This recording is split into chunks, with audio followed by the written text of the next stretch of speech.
picturesque setting in America's heartland, Oklahomans gather to thank these troops for their service. Reinforcements in a battle that's been raging for the past 2 years. We made a commitment to defend our country from enemies, foreign and domestic. The enemy just happens to be a pandemic this time. Lieutenant Nicole Hendricks was one of more than 36 deployed to Integris Baptist Medical Center in Oklahoma City on a mission to fight COVID-19. Since last summer, approximately 1,275 members of the armed forces, Army, Navy, and Air Force medical personnel have deployed to 57 hospitals in 30 states. Our doctors, nurses, hospital staffs have gone above and beyond during this pandemic. We have to let them know we have their backs. Integris Baptist is no different than any other hospital suffering through the strains of the pandemic. It just seemed like every time a new wave would come, we would have less and less beds somehow. It just kept getting worse. Amanda Collins is a nurse here at Integris Baptist.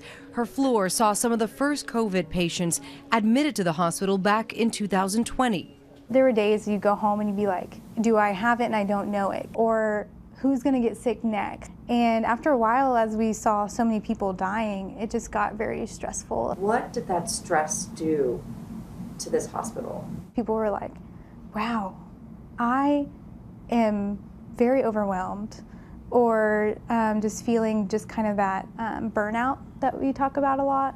So then we kept losing staff from that point. In January 2022, Omicron hit Oklahoma hard, including Integris Baptist. Today we broke a record, not a good record. We have more COVID positive patients in our hospitals in Oklahoma than we ever have. This is right now is an empty ICU room.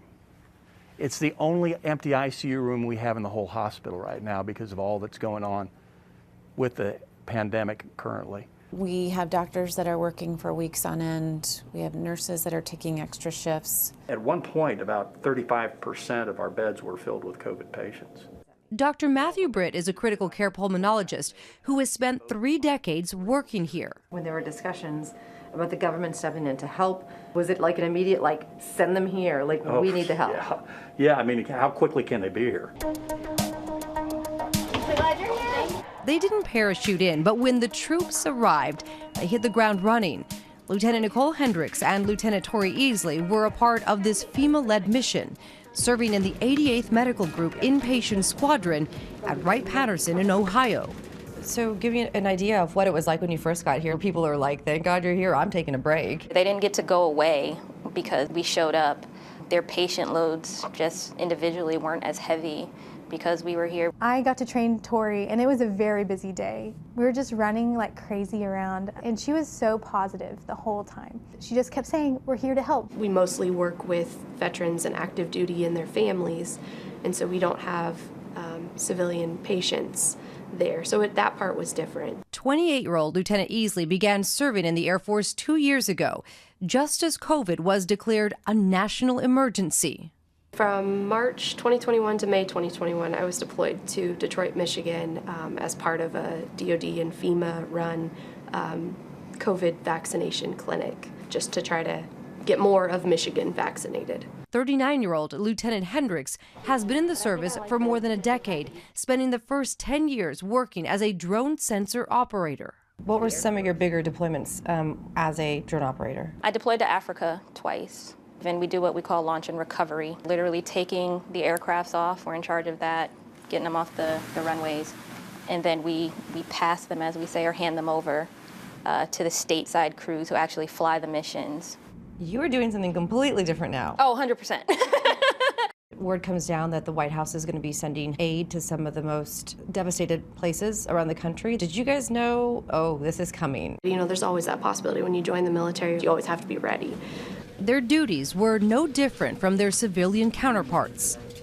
What was the toughest thing about what you initially saw and had to deal with? They're a little bit sicker than I think what we're used to seeing on a day-to-day basis for us in large masses. A year ago, if you would have said I was going to be in Oklahoma providing COVID support, I did not see that coming.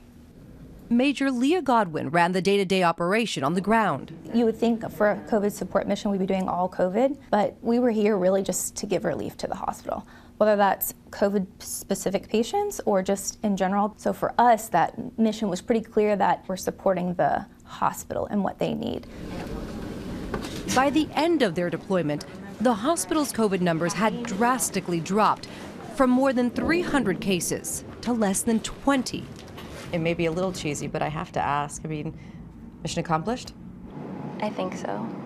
I mean, our mission was to come here and support Oklahoma, and I think in that sense, we did what we came here to do. The rejuvenation that they got from you coming to support was enough to carry us over these last 30 days. I just want them to know how appreciated they are. Before they came, we were looking at some kind of scary scenarios that could happen. It makes me emotional knowing that they made a huge difference, and I hope they know that.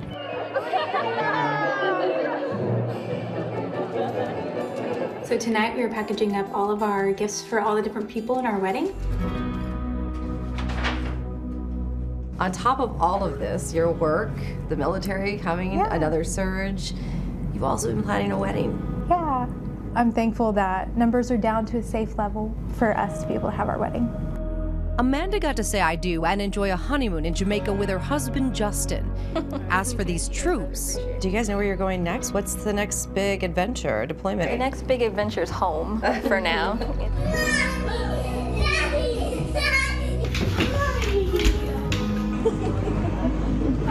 While the military members have returned to base, this Oklahoma community will continue to feel their presence long after they're gone. For Nightline, I'm Mireya Villarreal in Oklahoma City. Hi everyone, George Stephanopoulos here. Thanks for checking out the ABC News YouTube channel. If you'd like to get more videos, show highlights, and watch live event coverage, click on the right over here to subscribe to our channel, and don't forget to download the ABC News app for breaking news alerts. Thanks for watching.